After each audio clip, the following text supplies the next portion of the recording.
Hello friend, welcome to Guni's kitchen. कैसे हैं आप? चलिए आज बनाते हैं मिलकर, दोनों मिलकर बहुत ही हेल्दी सा एक डिश बनाते हैं। ये उड़द की दाल है और ये वाइट वाला चना, दोनों को मैंने भिगो दिया था पूरी रात के लिए। ये एक एक कप है। अब इसको हमें पीसना है। मिक्सी के जार में मैंने डाल दिया है। चने और दाल को दोनों को डाल देते हैं। उसके साथ कुछ मसाले बेसिक से, जैसे हल्दी, लहसुन, हरी मिर्च। अगर आप लहसुन नहीं खाते हैं तो स्किप कर दीजिए। अब इसे हम पीस के तैयार कर लेते हैं। कोशिश कीजिएगा पानी ना पड़े तो ज़्यादा अच्छा है। मैंने पानी का इस्तेमाल नहीं किया, अपने ही पानी में उसको, दाल में थोड़ा सा पानी था बस उसी में ही मैंने दरदरा पीसा है। बहुत ज़्यादा स्मूथ बैटर नहीं चाहिए हमें। अब इसे निकाल लेते हैं एक बाउल में।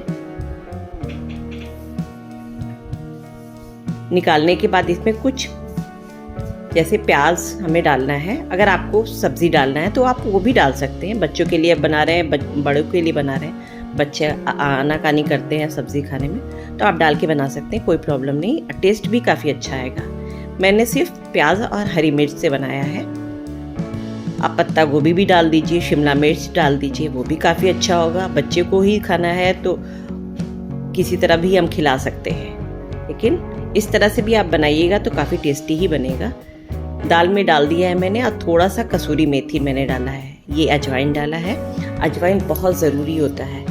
हल्दी 1 चम्मच अजवाइन और थोड़ा सा ये हींग डाला है। ये सारी चीज़ें बहुत ज़रूरी होती हैं पेट के लिए।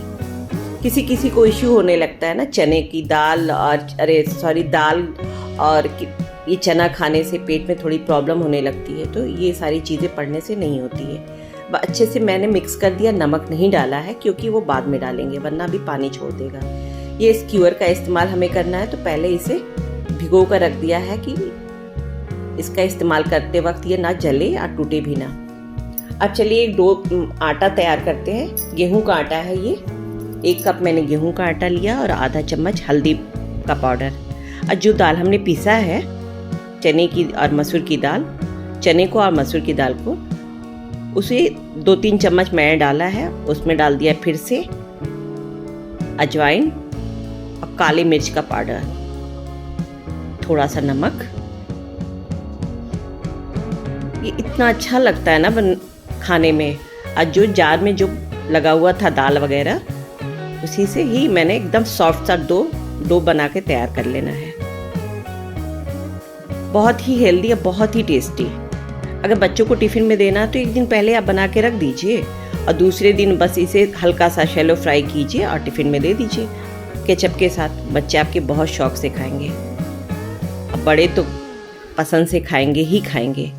ये मैंने 15 मिनट के लिए छोड़ दिया था। उसके बाद थोड़ा सा और इसे नीट कर लेते हैं। देखिए आप कितना स्मूथ एकदम रोटी बनाने वाला बना है ना, जैसे हम रोटी बनाते हैं चपाती, उसी तरह। अब बराबर बराबर काट लेते हैं इसकी लोई। लगभग 8 से 9 बन के तैयार हुआ था इसमें। अब इसकी बनानी है हमको रोटी एकदम पतली पतली सी।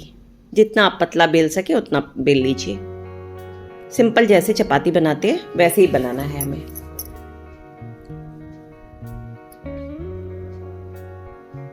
थोड़ा सा टाइम टेकिंग है, लेकिन बहुत ही अच्छी रेसिपी है। एक बार आप ज़रूर ट्राई कीजिएगा मेरे कहने पर।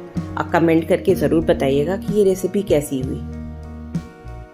आप अच्छे से बल्क में भी बना के रख सकते हैं, ख़राब नहीं होगा। 2 से 3 दिन तक आप बना के खाइए। देखिए इसी तरह मैंने सारी रोटियों को बना लिया है। 9 रोटी हमारी बन के तैयार हुई। एकदम पतली पतली मैंने बनाया है। जितना पतली बना सके उतना पतली बेलिएगा।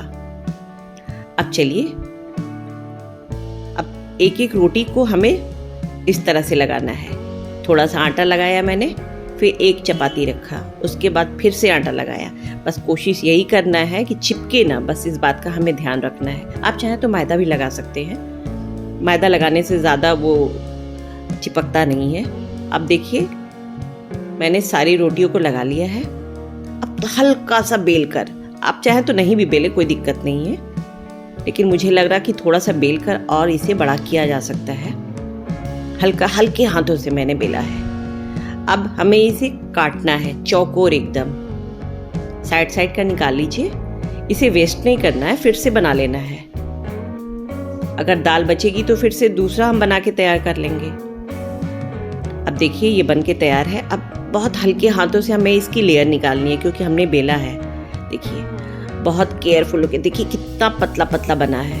जितना पतला आपसे बन सकता है आप बनाइएगा। अब चलिए असेंबल करते हैं इस चीज़ों को। अब दाल में नमक हमने नहीं डाला था, अब दाल में नमक डालते हैं। इस बैटर में टेस्ट के अकॉर्डिंग नमक हमने डाल दिया है। अब इस चौकोर से रोटी पे हमें डालना है सॉस। अब कोई भी सॉस लीजिए। मैंने ये पहले पिज़्ज़ा पास्ता वाला सॉस लिया है। बच्चों को तो काफ़ी अच्छा लगता है ये सारी चीज़ें।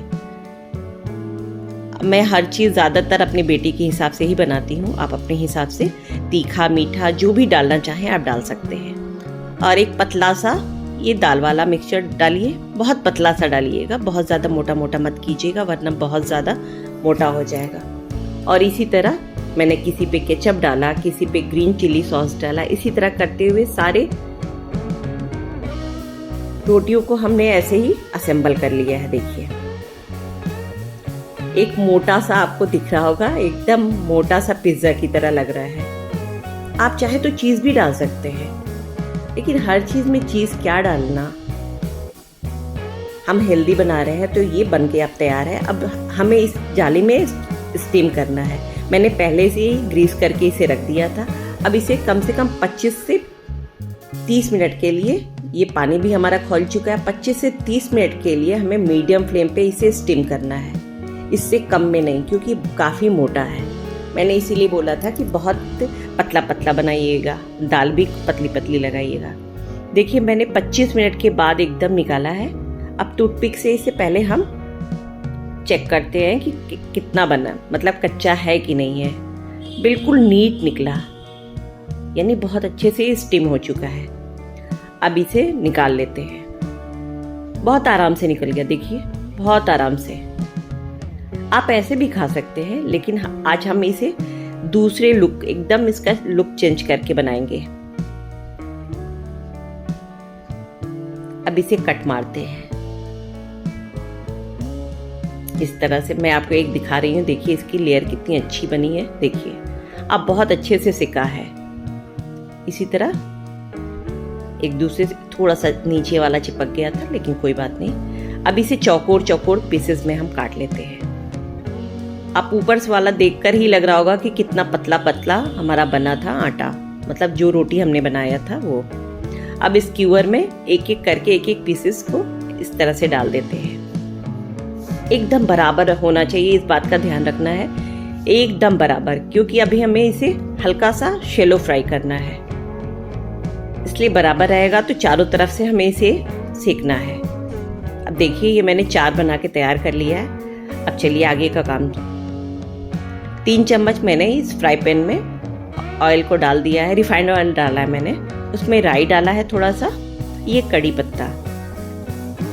जब ये अच्छे से चटकने लगे तो पेरी पेरी मसाला मैंने डाला है। अगर आपके पास नहीं है तो थोड़ा सा आप किचन किंग मसाला या मैगी मसाला कुछ भी डाल सकते हैं, और थोड़ा सा कश्मीरी लाल मिर्च डाल दीजिए। कलर भी अच्छा आ जाएगा, टेस्ट भी अच्छा आ जाएगा।